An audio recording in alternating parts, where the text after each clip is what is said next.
नमस्कार शेतकरी बांधवांनो, कृषीविषयक कार्यक्रमात आपल्या सगळ्यांचं स्वागत. खरं तर आपल्या राज्यामध्ये द्राक्ष बागांची संख्या आणि द्राक्ष बागांच्या अंतर्गत लागवडीखालील क्षेत्र हे फार विस्तृत प्रमाणात आहे.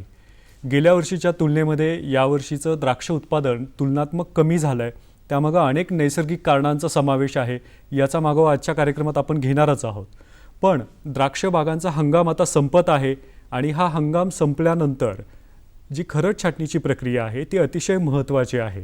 कारण खरड छाटणीची प्रक्रिया करताना शेतकरी बांधवांकडून काही नकळत चुका होतात.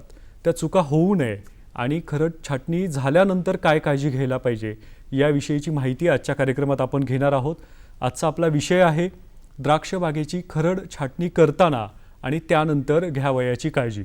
आणि या विषयाला अनुसरून मार्गदर्शन करण्यासाठी आपल्यासोबत आहेत भारतीय कृषी अनुसंधान परिषदेच्या राष्ट्रीय द्राक्ष संशोधन केंद्राचे तांत्रिक अधिकारी श्री भाऊसाहेब खाडे सर.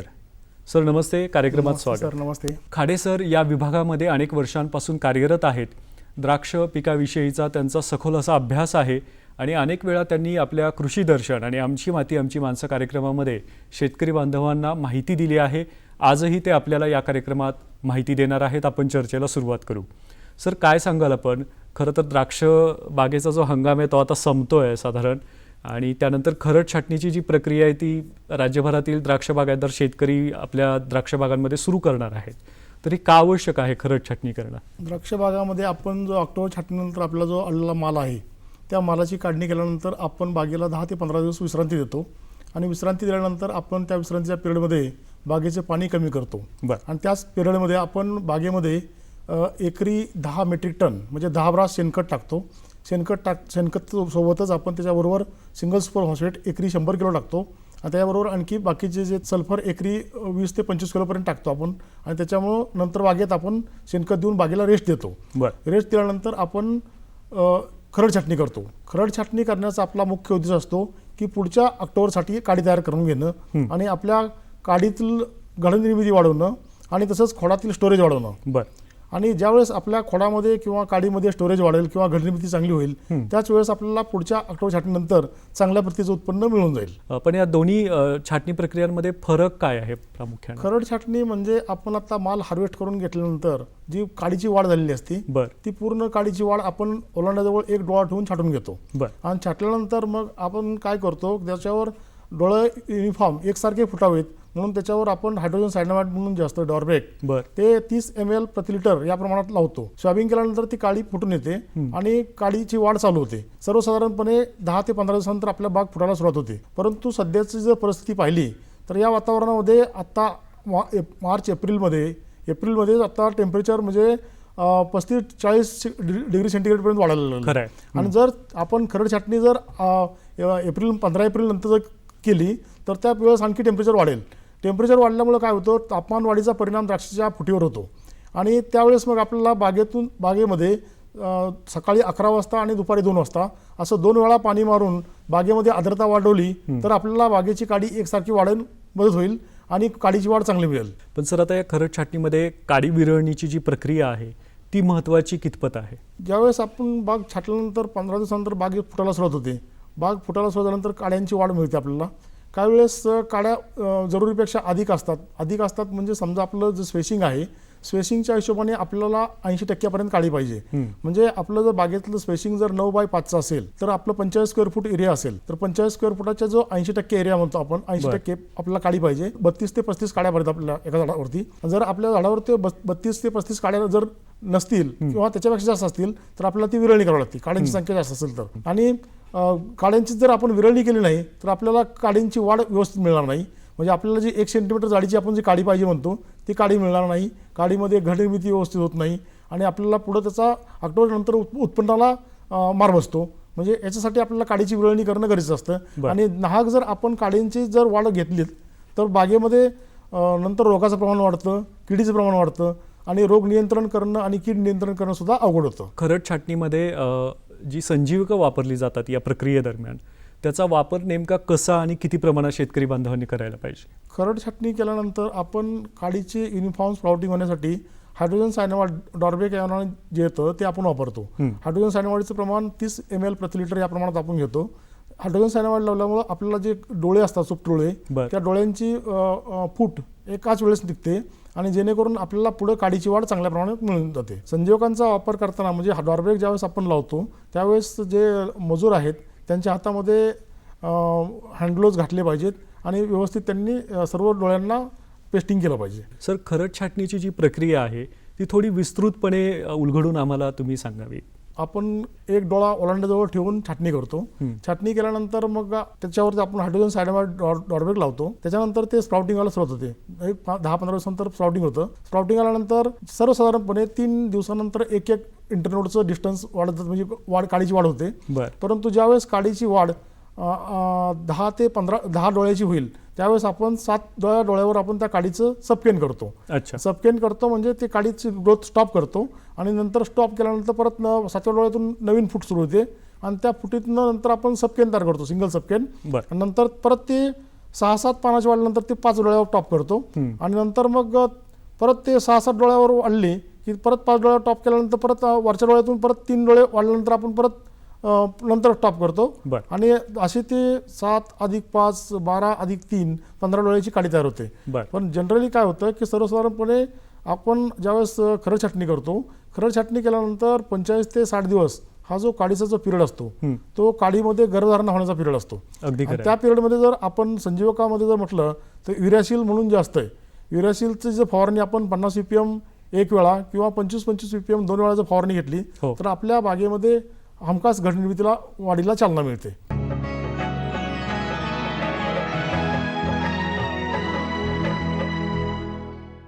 खरड छाटणी केल्यानंतर द्राक्ष बागायतदारांना एका प्रमुख समस्येला सामोरं जावं लागतं म्हणजे येणारे किडे आणि रोग. तर या किडे आणि रोगांवरती नियंत्रण मिळवण्यासाठी जी कीटकनाशकं आहेत किंवा औषधं आहेत त्याचा वापर नेमका कसा करावा आणि किती प्रमाणात करावा?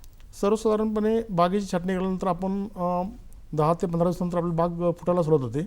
बाग फुटायला सुरुवात झाल्यानंतर आपल्या बागेमध्ये समजा मागल्या सीझनमध्ये जर मिलीबग आलेला असेल तर मिलीबग आलेला असेल तर त्यावेळेस काय होतं की येणारी जी वाढ असती ती येणारी वाढ आपल्याला व्यवस्थित मिळत नाही आणि त्या वाढीवर येणारी जी नवीन वाढ असते ती वाढ अशी म्हणजे गुंडाळ्या स्वरूपात दिसते आणि त्याच्यावर मिलीबगचं इन्फेक्शन लागण झालेली दिसून येते.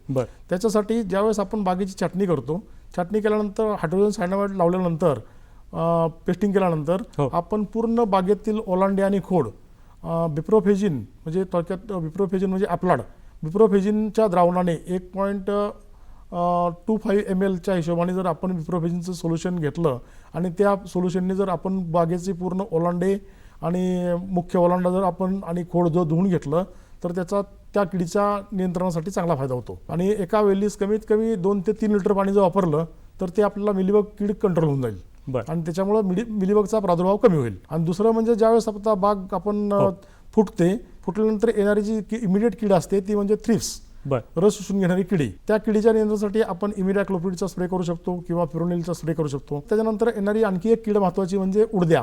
उडद्या म्हणजे आपण त्याला फ्ली विटल म्हणतो उडद्या. तर उडद्याच्या नियंत्रणासाठी सुद्धा आपण जर उडद्या नियंत्रणासाठी कीटकनाशकामध्ये जर वापर करायचा म्हटलं त्याच्यामध्ये तुम्ही इमिडाक्लोप्रिड 0.3 ml प्रति लिटर किंवा फिप्रोनिल 0.5 ml प्रति लिटर या प्रमाणात जर फवारणी घेतली तरी त्याच्या नियंत्रणासाठी चांगला फायदा होतो. आणि ह्या फवारण्या घेतल्या तर तुमचं उडद्याचं नियंत्रण होतं, थ्रिप्सचं नियंत्रण होतं. फक्त तुम्हाला मिलीबगच्या नियंत्रणासाठी बिप्रोफेजिनचा स्प्रे करावा लागतो. द्राक्ष बागांवर खरड छाटणी केल्यानंतर काही रोगांचाही प्रादुर्भाव होताना दिसून येतोय. ते रोग कोणते आणि त्याच्यावरती नियंत्रण कसं मिळवायला पाहिजे? 1 ते 1.5 महिन्यानंतर आपण ज्यावेळेस खरड छाटणी करतो, एप्रिल महिन्यामध्ये आपण खरड छाटणी केली, मे किंवा जून एंडला ज्यावेळेस अवकाळी पाऊस सुरू होतो, अवकाळी पाऊस सुरू झाल्यानंतर आपल्या बागेमध्ये शक्यतो जास्त तापमानामध्ये रोगाचा प्रादुर्भाव कमी होतो.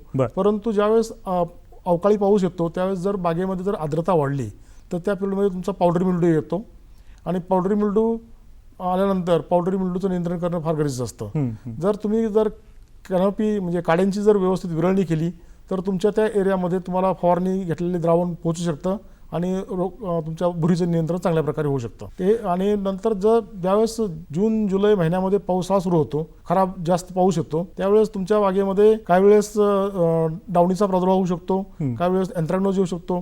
त्यासाठी तुम्हाला कॉपर फंगिसाइड जे आपण बोर्डो मिक्सचर म्हणा 0.25% सुरुवात करून 1% जरी 3-4 फवारण्या जरी घेतल्या तरी तुम्हाला त्याचं डावणी मिल्डू आणि अँथ्रॅक्नोजचं प्रमाण कमी होऊन जातं. तसंच त्या ठिकाणी जर तुम्ही जास्त आर्द्रता वाढली तर तुमच्या बागेमध्ये जांतोमोनस सुद्धा येऊ शकतो. तर जांतोमोनसच्या नियंत्रणासाठी तुम्ही जे कासुगोमायसिन प्लस कॉपर फंगिसाइड जे आहे मिक्स ते जरी स्प्रे घेतला तरी तुम्हाला त्याचं चांगल्या प्रकारे नियंत्रण होऊ शकतं. अगदी बरोबर सर. द्राक्ष बागांवर जे रोग आणि किडी आढळून येतात त्याचं नियंत्रण मिळवण्यासाठी रासायनिक कीटकनाशकांचा कितपत फायदा होतो हे आपण सांगितलं, पण आता जैविक कीटकनाशक आपण वापरू शकतो का आणि त्याचा नेमका फायदा कसा होताना दिसून येतोय? जैविक कीटकनाशकामध्ये जर म्हटलं तर तुमचं जैविक कीटकनाशक तुमचं थ्रिप्सच्या नियंत्रणासाठी आपण फर्टिलिनचा वापर करू शकतो किंवा स्टेम बोररच्या नियंत्रणासाठी आपण बॅसिलस दिव्हेरियाचा वापर करू शकतो. आणि महत्त्वाचं म्हणजे तुमचं जे भुरी आहे, भुरी रोगाच्या नियंत्रणासाठी आपण एम्पिलोमायसिस क्युस्कलिसचा वापर करू शकतो किंवा आपण ट्रायकोडर्माचा वापर करू शकतो, जेणेकरून तुम्हाला भुरीचा चांगला नियंत्रण होऊन जाईल. आणि नंतर मग जे येणारा पुरं डावणी वगैरे असतोय त्या डावणीच्या नियंत्रणासाठी सुद्धा तुम्ही बॅसिलस सबटिलिस त्याचा सुद्धा वापर करू शकता आणि जेणेकरून तुम्हाला त्याचा चांगल्या प्रकारे कंट्रोल मिळण्यास मदत होईल.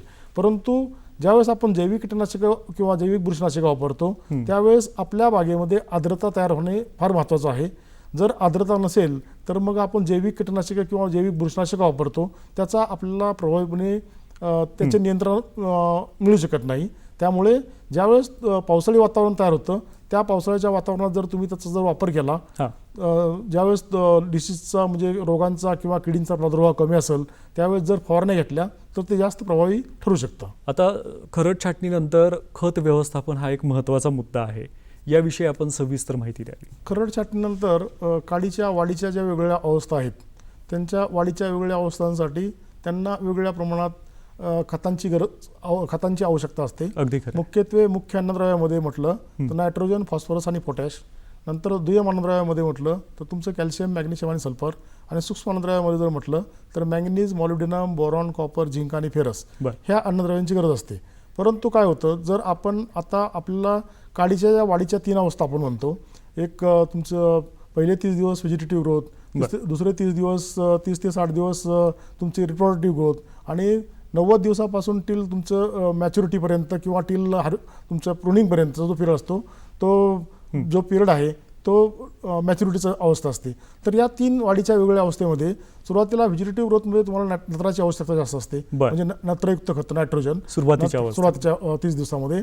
तर आपण जे NRC गेस्टने जे रिकमेंड केलेलं शेड्यूल आहे 80, 100, 80 म्हणजे 80 किलो नायट्रोजन, 100 किलो फॉस्फरस आणि 80 किलो पोटॅश ह्या 3 अन्नद्रव्यांच्या ज्या गरज आहेत त्या अन्नद्रव्यांच्या त्या प्रमाणात आपण म्हणजे रिक्वायरमेंट प्रमाणे खतं दिली पाहिजेत. आणि खतं दिल्यानंतर काय होतं की सुरुवातीच्या 30 दिवसामध्ये आपल्याला नायट्रोजन द्यायचं आहे, म्हणजे हेक्टरी जो रिकमेंडेड केला डोस आहे 80 किलो नायट्रोजन त्याच्यातला आपण तो 4 याच्यात स्प्लिट करून दिला पाहिजे. 10-10च्या अंतराने जर 10-10 किलो असा जर तुम्ही 20-20 किलो जर तो नायट्रोजन स्प्लिट करून दिला हेक्टरी ह्या प्रमाणात तर तुम्हाला त्याचा चांगला फायदा होऊन जातो. आणि नंतर मधला जो पिरियड आहे 60 ते 90 दिवसाचा पिरियड रिप्रोडक्टिव्ह स्टेज, त्यामध्ये 100 किलो जो तुमचा फॉस्फरस आहे हेक्टरी दिलेला तो 100 किलो फॉस्फरस तुम्ही 4 ते 5 डोसेसमध्ये स्प्लिट करून दिला त्याचा फायदा होऊन जातो.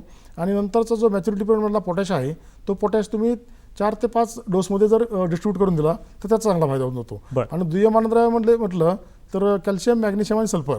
तर कॅल्शियमचा सोर्स म्हणून आपण जे सुपर फॉस्फेट टाकतो त्याच्यातून आपल्याला कॅल्शियम मिळतो, प्लस मॅग्नेशियम आणि सल्फर या अन्नद्रव्यासाठी मॅग्नेशियम सल्फेट आपण देतो. तर मॅग्नेशियम सल्फेट 1 एकराला 50 ते 60 किलोपर्यंत दिलं तरी चालतं. त्याच्यामुळे तुम्हाला चांगला बागेला फायदा होतो. आणि दुसरी जी मायक्रोन्युट्रिएंट आहेत तुमचं झिंक सल्फेट एकरी 20 किलो, फेरस सल्फेट एकरी 20 किलो, मॅंगनीज एकरी 20 किलो, बोरॅक्स किंवा बोरॉन जे आपण म्हणतो ते बोरॅक्स एकरी 4 किलोपर्यंत जर दिलं तर तुम्हाला त्याचा चांगला फायदा होऊन जातो. आणि याच्यामुळे काय होतं की तुम्ही दिलेली जी NPK युक्त खतं आहेत ह्या खतांचं ॲब्सॉर्प्शन आणि त्याचं युटिलायझेशन होणं फार महत्त्वाचं असतं. आणि प्रत्येक अन्नद्रव्य हे त्यामध्ये त्याचा रोल करत असतं. त्यामुळं ते अन्नद्रव्य देणं गरजेचं आहे. जर आपण व्यवस्थित जर खतांचं व्यवस्थापन केलं, जर खते व्यवस्थित दिली, तर आपल्या बागेमध्ये चांगल्या प्रतीची आपल्याला घड तयार होऊन चांगल्या प्रतीचा आपल्याला पुढच्या सीझनला माल मिळून जातो. जर आपण जर खतांचं प्रमाण जर कमी केलं तर आपल्या झाडामध्ये त्याच्या वाढीवर त्याचा विपरीत परिणाम होतो. जरी आपल्याला तिच्या कमतरतेची लक्षणं काही वेळेस दाखवत नसली तरी परंतु आपल्या ज्या काडीमध्ये जी घड निर्मिती होते त्या घडाच्या निर्मितीसाठी जे चांगला घड तयार व्हायचा म्हणतो आपण, म्हणजे ठसठशीत घड, तो तयार न झाल्यामुळं पुढे आपल्याला उत्पन्नात घट बसते. म्हणजे थोडक्यात हिडन हंगर जे असते, हिडन हंगर राहिल्यामुळं आपल्याला उत्पन्नाला मार बसतो आणि गोळी घाडाचं प्रमाण पुढे वाढतं. त्याच्यामुळं आपण ज्यावेळेस खतं देतो त्यावेळेस खतं देताना बॅलन्स प्लॅन न्यूट्रिशन म्हणतो आपण त्याला, संतुलित आहार, तुमचं NPK, सेकंडरी न्यूट्रिएंट आणि मायक्रोन्यूट्रिएंट हे सर्वांचं जर व्यवस्थित जर दिलं तर त्याचा तुम्हाला चांगला फायदा होऊन जातो. त्याचबरोबर संजीवकाच्या वापरामध्ये मी तुम्हाला अगोदर सांगितलं की तुम्ही जर हायड्रोजन सायनामाइड जर व्यवस्थित लावलं, प्लस ज्यावेळेस तुम्ही सबकेन करता, सबकेन केल्यानंतर तुम्ही युरेसिलच्या जर 2 फवारण्या घेतल्या, 50 ppm ची एक फवारणी किंवा 20-25 ppm च्या 2 फवारण्या घेतल्या तर तुमच्या काडीमध्ये चांगल्या प्रकारे घड निर्मिती होऊन जाते आणि तुम्हाला पुढच्या सीझनमध्ये चांगलं उत्पन्न मिळतं.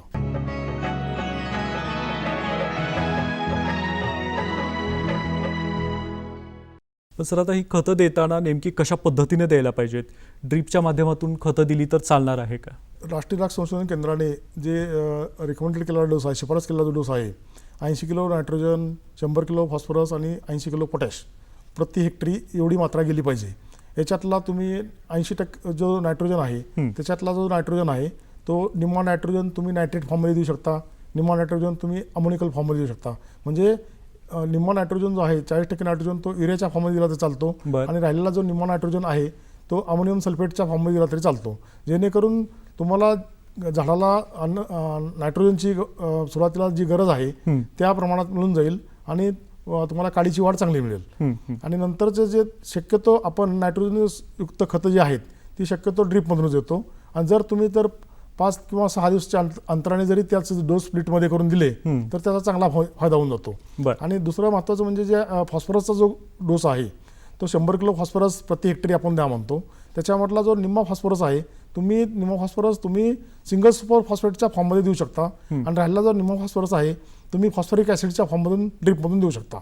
जेणेकरून तुम्हाला त्याचं चांगल्या प्रकारे झाडाला उपलब्धता होऊन जाईल आणि त्याचं युटिलायझेशन चांगलं होईल. त्याचप्रमाणे जे पोटॅश जे आहे, पोटॅश बी आपण SOPच्या फॉर्म, सल्फेट ऑफ पोटॅश, जे वॉटर सॉल्युबल पोटॅश आहे ते आपण ड्रिपमधून दिलं तरी त्याचा चांगला फायदा होऊन जातो. आणि जे रिकमेंडेड केलेला डोस आहे 80 किलो फॉस्फरस प्रति हेक्टरी त्या प्रमाणात जर तुम्ही मात्रा दिल्या तर तुम्हाला त्याचा चांगला फायदा होऊन जातो आणि काडीला चांगली पक्वता मिळून जाते. आणि ज्याप्रमाणे आपण मुख्य अन्नद्रव्ययुक्त खते देतो त्याचबरोबर दुय्यम अन्नद्रव्ययुक्त खतं आणि सूक्ष्म अन्नद्रव्ययुक्त खतं देणं सुद्धा फार गरजेचं आहे. ते जर आपण दिलं नाही तर आपण दिलेले जे NPK आहेत त्यांचं युटिलायझेशन पूर्णपणे होणार नाही, अपटेक होणार नाही. तर त्यांचा अपटेक होऊन युटिलायझेशन होऊन आपल्या झाडामध्ये पुढच्या वाढीला चालना मिळण्यासाठी किंवा झाडाच्या ज्या अंतर्गत क्रिया म्हणतो आपण, चयापचन क्रिया, त्या व्यवस्थित होण्यासाठी मायक्रोन्यूट्रिएंट सुद्धा देणं गरजेचं असतं आणि हे रिकमेंडेड केलेल्या डोसमध्ये देणं फार आवश्यक आहे. सर, खरड छाटणीनंतर पाणी व्यवस्थापन हे तितकंच महत्त्वाचं आहे. शेतकरी बांधवांमध्ये अनेक गैरसमज आहेत पाणी व्यवस्थापनाविषयीचे, ते आपण दूर करावेत. पाणी व्यवस्थापनामध्ये म्हटलं तर वेलीच्या वाढीला पाण्याची गरज असतेच. जर वेलीला पाणी कमी पडलं तर आपल्याला काडीची वाढ व्यवस्थित मिळत नाही, शेंड्याची वाढ थांबून जाते. परंतु महत्त्वाचं म्हणजे आता NRC ग्रेप्समध्ये आपण पॅन इव्हॅपोरेटर आहे आपल्याकडं. पॅन इव्हॅपोरेटरच्या याच्यानुसार आपण वॉटर रिक्वायरमेंट किती आहे प्लॅन्टची त्यानुसार आपण पाणी देतो. जर 1 mm इव्हॅपोरेशन झालेलं असेल, आपल्याकडे एक 3 ते 4 ड्रिपर बसवले आहेत एका झाडाला 6 लिटरचे, तर अकॉर्डिंगली 1 mm इव्हॅपोरेशन झालं तर आपण ते 3 ड्रिपरमधून जे डिस्चार्ज आहे 6 लिटरचा त्याच्यातून आपण 12 मिनिटं पाणी चालायला पाहिजे असं म्हणतो. जर 4 mm इव्हॅपोरेशन झालं तर 12-48 मिनिटं पाणी एका वाईनला चाललं पाहिजे. म्हणजे 48 मिनिटं जर पाणी चाललं तर तुम्हाला त्या वाईनची रिक्वायरमेंट फुलफिल होऊ शकते. जर आपण म्हणजे इव्हॅपोरेशन ट्रान्समिशन आहे त्याच्या बेसिसवर आपण पाणी देतो आणि सर्व शेतकऱ्यांकडे या पद्धती असतील असं नाही. समजा काही शेतकऱ्यांकडे जर ह्या पद्धती नसतील, म्हणजे पाणी ऑपरेशन मीटर नसेल, तर त्या शेतकऱ्यांनी काय करायचं, त्यांच्या बागेत जे पाणी येतात जिथं पाणी ड्रिपरने खाली पडतं त्या ठिकाणी जर तुम्ही उकरून बघितलं आणि जर माती हातामध्ये असं मोठी घट्ट धरली, जर तिथं मातीचा जर असा घट्ट गोळा होत असेल तर पाण्याची आवश्यकता नाही असं, किंवा तुमच्या जमिनीमध्ये पाण्या पुरेसा ओलावा आहे असं आपण गृहीत धरतो. परंतु समजा जर तुम्ही असं मुठीत माती प्रेस करून जर ते घट्ट राहत नसेल आणि परत जर स्प्रेड होत असेल तर त्या ठिकाणी पाण्याची गरज आहे हे आपण गृहीत धरलं पाहिजे. एक ढोबळ अनुमान आपण ढोबळ करतो. अनुमान. हां. आणि दुसरं महत्त्वाचं म्हणजे ज्यावेळेस वेलीला द्राक्षवेलीला पाण्याची गरज असते म्हणजे भूक असते त्यावेळेस वेलीला सुकवा येतो म्हणजे वेली सुकतात म्हणजे कपिंग होतं ते दिसून येतं, दृश्य लक्षण दिसतं. परंतु दृश्य लक्षण दिसल्यानंतर आपण जे पाणी देतो त्यापेक्षा जर पाणी गरजेनुसार पाणी दिलं तर त्याचा आपल्याला चांगला फायदा होतो. सर काही वेळापूर्वी आपण सबकेन हा शब्दप्रयोग वापरला, तर सबकेन म्हणजे नेमकं काय आणि त्याचं महत्त्व काय आहे द्राक्ष बागांच्या खरड छाटणीमध्ये? काड्याची विरळणी करत असताना काही वेळेस आपल्याला एका स्क्वेअर फुटाला 0.8 म्हणजे 80% काडी असेलच असं नाही. काही वेळेस काड्यांची संख्या आपल्याला बागेमध्ये कमी मिळते. समजा आपण म्हणतोय की आता एका साईडला जवळजवळ 9x5च्या स्पेसिंगवरती 80% काड्यांचे पाहिजेत स्पेसिंगच्या हिशोबाने. जर त्याच्यामध्ये जर आपल्याला 32 किंवा 35 काड्या जर नसतील त्यावेळेस जर काड्यांची संख्या कमी असेल त्यावेळेस आपण सबकेन करतो जेणेकरून आपल्याला घडं चांगली मिळतील. परंतु ज्यावेळेस काड्यांची आपल्याला 32पर्यंत काड्या असतात त्यावेळेस आपण सिंगल सबकेन करतो. परंतु जर 32पेक्षा जर काड्यांची संख्या कमी असेल तर त्यावेळेस आपण ते डबल सबकेन करतो. सिंगल सबकेन म्हणजे काय, ज्यावेळेस काडीची वाढ आपल्या एक 10 डोळ्यांची काडीची वाढ होते त्यावेळेस आपण 7व्या डोळ्यावर काडीची वाढ थांबवतो.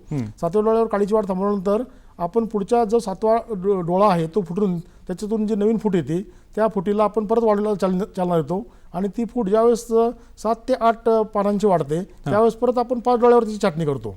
आणि परत नंतर ज्यावेळेस वरचा 5वा डोळा जो आहे फुटतो आणि तो ज्यावेळेस वाढतो त्यावेळेस त्याची आपण 3-4 डोळ्यावर परत छाटणी करतो. म्हणजे म्हणजे थोडक्यात सांगायचं काय, 7+5+3 म्हणजे 7+5 12 +3 15 डोळ्याची आपली पहिली सबकेन तयार होती म्हणजे सिंगल सबकेन. आणि ज्यावेळेस आपल्या झाडावरती काड्यांची संख्या कमी असते त्यावेळेस जर आपल्याला डबल सबकेन करायची असेल तर आपण सिंगल सबकेन करताना 7व्या डोळ्यातून येणारी वाढ कंटिन्यू केली तर डबल सबकेन करताना आपण 6व्या आणि 7व्या म्हणजे 6व्या डोळ्यातून सुद्धा येणारी काडी घेतो. तर 6व्या डोळ्यावरनं जी फूट येते ती फूट बी आपण धरतो, ती फूट काढत नाही आणि त्या फुटीला परत 8-10 पानं आली की परत 6 पानावर परत थांबवतो म्हणजे 6+6 म्हणजे ती 12 डोळ्याची काडी होते. आणि परत वरचा 6वा डोळा फुटून त्यातनं काडीची वाढ झाली की परत ती एक 5-6 डोळे झाल्यानंतर परत एक 3 डोळ्यावर थांबवतो.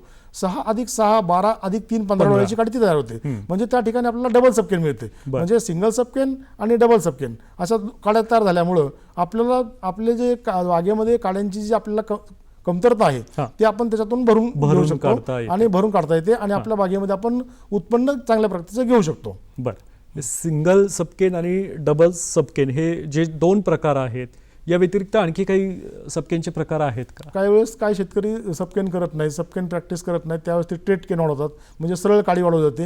एक 13-14 डोळ्याची काडी झाली की मग ती काडी स्टॉप करतात आणि जेणेकरून त्या काडीला चांगली मॅच्युरिटी होऊन जाते. स्ट्रेट केनचा डिसएडव्हान्टेज काय असतो, त्या पद्धतीमध्ये ज्यावेळेस आपण काडीची वाढ तयार करून घेत असतो ज्यावेळेस जर इंटरनोडल डिस्टन्स वाढलेला असेल तर त्यावेळेस त्या ठिकाणी घड फार कमी मिळतात. इंटरनोडल डिस्टन्स कमी मिळण्यासाठी किंवा काडीमध्ये हमखास घडनिर्मिती करून घेण्यासाठी आपण सबकेन करतो. जर सबकेन जर केली नाही तर उत्पन्नाची गॅरंटी नसते.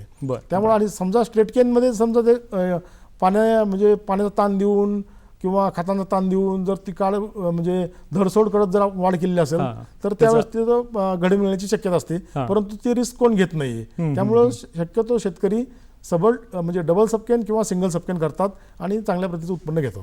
कार्यक्रमाच्या सरतेशेवटी शेतकरी बांधवांना आपण संदेश द्यायचा आहे, तो तुम्ही काय द्याल? त्यांनी एप्रिल छाटणी जी आहे ती वेळेवर करावी जेणेकरून त्यांचा जो गर्भधारणेचा काडीचा जो पिरियड असतो 45 ते 60 दिवसाचा जो पिरियड तो पावसाळ्याच्या दिवसामध्ये जाणार नाही किंवा अवकाळी पावसामध्ये येणार नाही याची काळजी घ्यावी. आणि छाटणी केल्यानंतर त्यांनी हायड्रोजन सायनामाइड लावून वेलीची म्हणजे डोळ्यांची व्यवस्थित फूट करून घ्यावी आणि नंतर वेळेवर सबकेन करावी. सबकेन केल्यानंतर युरॅशिलचे स्प्रे करावेत. युरॅशिलसोबत आवश्यकता पडल्यास 10 ppm 6BA सुद्धा वापर करावा जेणेकरून त्यांना काडीमध्ये चांगल्या प्रकारे गर्भधारणा होऊन जाईल. आणि बागेला जे पाणी आहे आवश्यकतेनुसारच पाण्याचा पुरवठा करावा, जास्त पाणी देऊ नये. जास्त पाणी दिल्यानंतर सुद्धा मुळी अडचणीत येते. आणि पावसाचं प्रमाण जर बघितलं ॲज कम्पेअर टू म्हणजे या वर्षी जर बघितलं यावर्षी शेतकऱ्यांना जो नुकसान झालेलं आहे त्याला मेन कारणीभूत पाऊस, नैसर्गिक आपत्ती. यावर्षी मागच्या वर्षी जे खरड छाटणी केली त्याच्यानंतर ज्यावेळेस मालाची म्हणजे तुमची काडीमध्ये घडनिर्मिती होण्याचा पिरियड सुरू झाला त्या पिरियडमध्ये भरपूर पाऊस झाला.